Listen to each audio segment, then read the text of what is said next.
Don't bother coming to the family reunion. We're cutting ties. That was the voicemail I received from my father at 7:42 p.m. on a Thursday night. No explanation, no lead-up, just those words. Cold, practiced like a business memo, not a message to his only daughter.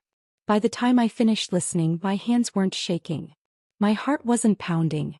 I just felt still, as if something I had quietly suspected for years had finally been confirmed out loud.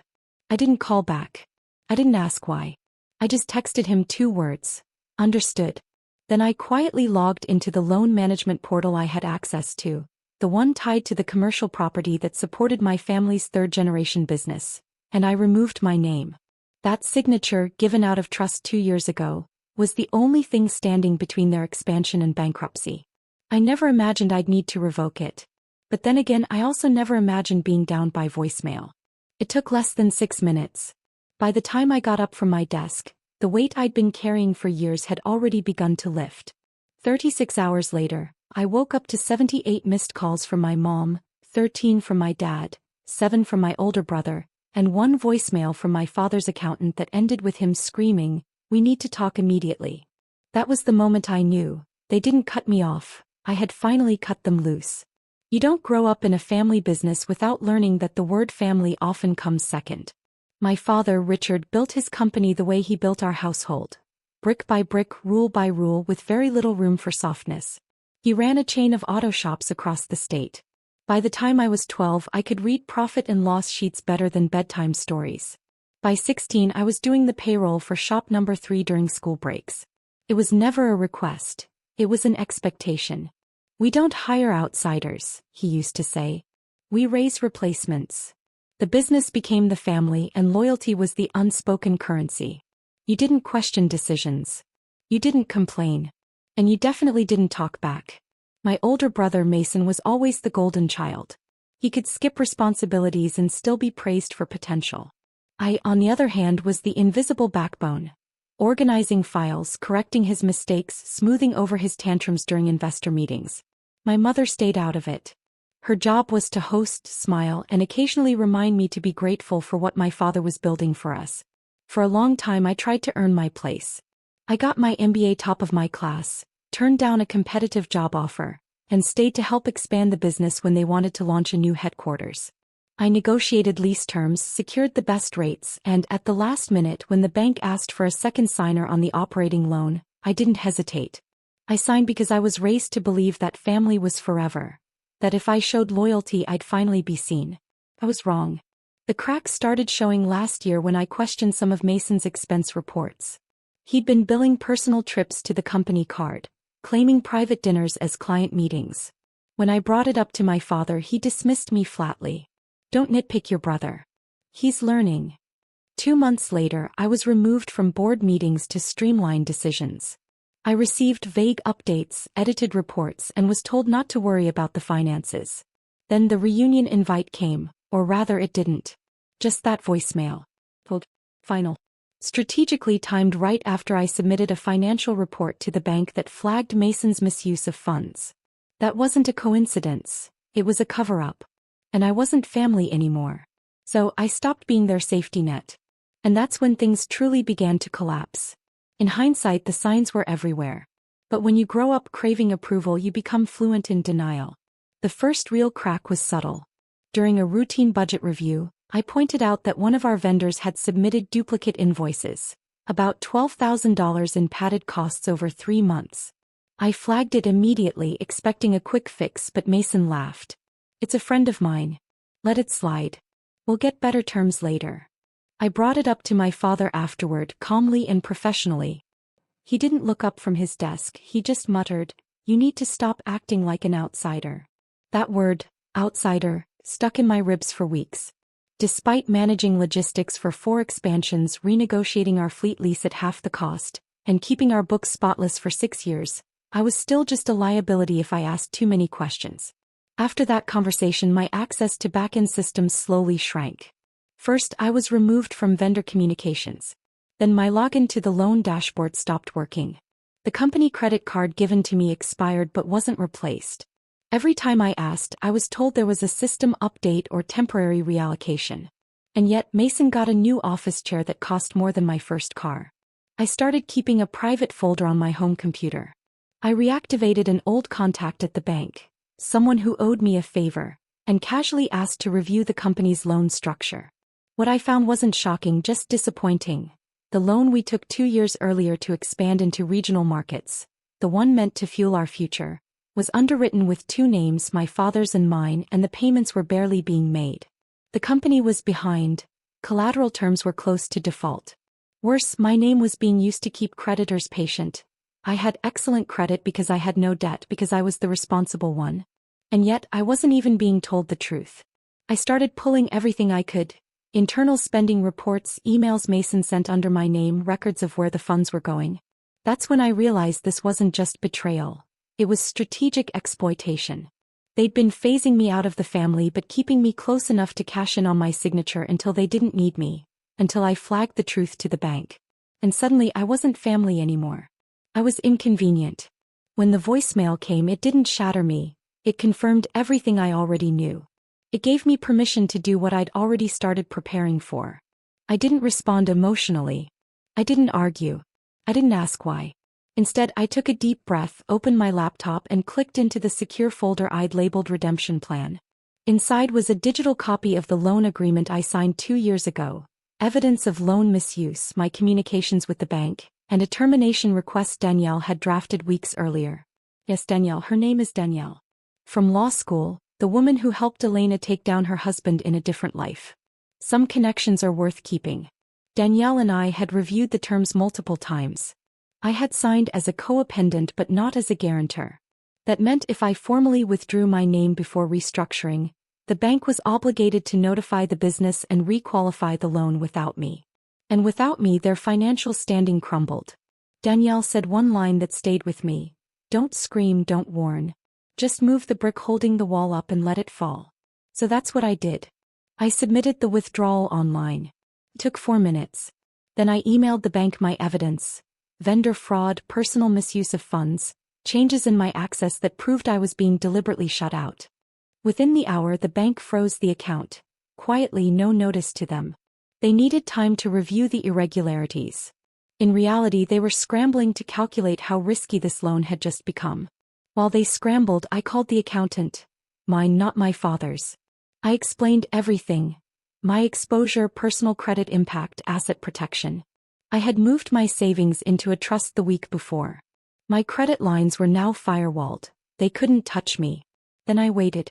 36 hours after I removed my name, the messages started. My mom's missed calls, Mason's texts: "What the hell did you do?" My dad's emails: "Call me now. Urgent. .. And finally, a voicemail from his accountant, voice shaking with panic: "The loan is collapsing. The bank's pulled support. We're at risk of default. You need to fix this now." I played it twice. Not because I didn't understand, but because it sounded like justice. And when justice finally arrives, it doesn't scream, it echoes. The first call I answered was from my mother. Her voice trembled, not with anger but with desperation. "Sweetheart, what's happening? Your father says the bank is freezing the accounts. That they might recall the loan. They said you signed something." I stayed silent for a moment, then said, "I removed my name. That's all." Her breath caught. "But you can't just do that." "Surely I can." And I did. "Elena," she whispered, "this affects all of us." "No," I replied gently. "You made sure it didn't." I didn't owe them explanations. Not anymore. The next day, the family business's accounts were officially marked as non-compliant. The bank sent a formal notice of default, citing evidence of financial misconduct and unauthorized transactions. Mason was listed as the primary financial officer. He tried to blame it on a clerical error. It didn't work. Vendors started pulling out. A local news site ran a quiet piece: "Family auto chain faces financial turmoil amid internal disputes." I didn't leak the story, but I knew who did. Danielle said it best when she called me to update. When people lose power, they look for someone to blame. They just didn't expect that person to have already walked away. The voicemails grew more aggressive. From Dad: "You ungrateful child. We built that business for you. You're ruining your future." From Mason: "You think you're so clever, but you'll need us someday." From the accountant: "Do you understand what this means? You've destroyed their legacy. What none of them could admit was that they had destroyed it long before I pulled out. They destroyed it when they used my name but denied me a seat at the table. They destroyed it when they decided I was a threat, not a daughter. They destroyed it the moment they made me invisible. Now the loan was caving in, the trust between partners was gone, the business teetered on collapse. And I was untouched. No legal backlash, no financial liability, just clean credit and a quieter inbox. I forwarded the last voicemail to Danielle and deleted the rest. Then I took my phone off silent for the first time in 2 days, because the storm they created was no longer my responsibility to clean up. They called a family meeting. Not because they wanted to fix things but because they had finally realized I was the only one who could. They chose the same restaurant we used for birthdays growing up. Same private room, same table near the fireplace. But this time there were no balloons, no toasts, no laughter. Just Dad, Mom, Mason and an empty chair waiting for me. As if they still believed they had the right to summon me. I walked in 15 minutes late, on purpose. Mason stood as I entered. Thanks for coming. I didn't come for you, I said, taking a seat. Let's not waste each other's time. Dad leaned forward. You made your point. Loud and clear. No, I said calmly. The bank made my point. I just stopped protecting your lie. His jaw tensed. We're trying to hold this together. You think you're punishing us, I interrupted, but you're punishing the legacy your grandfather built. Grandpa didn't build a legacy, I replied. He built a garage. You turned it into a dictatorship. Mason scoffed. Oh, come on. We gave you everything. I looked him dead in the eye. You gave me a job, not a voice. The silence that followed was suffocating. Finally, my mother spoke quietly. What do you want, Elena? And that was the question, wasn't it? What did I want? Not revenge, I had already taken that. What I wanted was clarity. I stood, placing a sealed envelope on the table. This is a signed affidavit confirming I've permanently withdrawn from the company loan, the board and all business operations. You will never use my name again. Dad opened his mouth. I'm not finished, I said. I'm also submitting an anonymous tip to the state auditor. There are missing funds. Vendors unpaid. Payroll inconsistencies. It's your mess now. Fully legally. Mason's face went red. You destroy us over ego. No, I said, collecting my purse. I'm not destroying anything. I'm just removing the illusion that I was ever part of it. As I walked toward the door, my father said the last thing I ever expected. Elena, please. I paused, not from hesitation but from satisfaction. Then I said without turning around. You left a voicemail telling me we're done. I'm just agreeing with you formally. And I walked away. I thought walking away would feel like a fall, but it didn't. It felt like finally breathing in a room where the air wasn't rationed. For the first time in years, I woke up without checking my inbox for fires I didn't start. My calendar wasn't crammed with meetings I wasn't invited to speak in. And my phone didn't ring unless someone actually wanted to hear from me. I moved into a small loft downtown.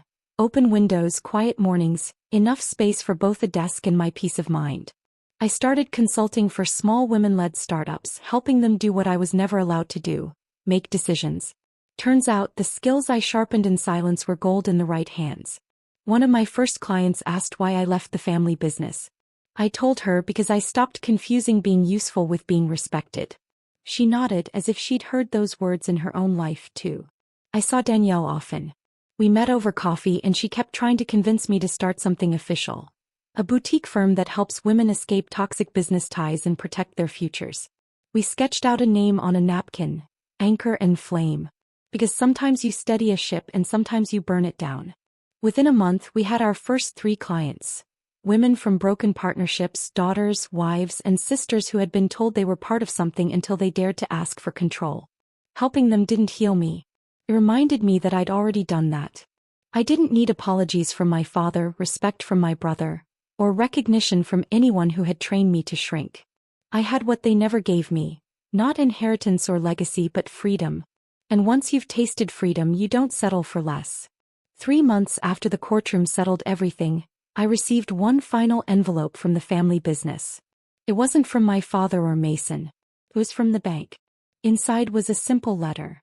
The commercial loan tied to your name has been fully transferred and settled. No further obligation remains. No thank you. No apology.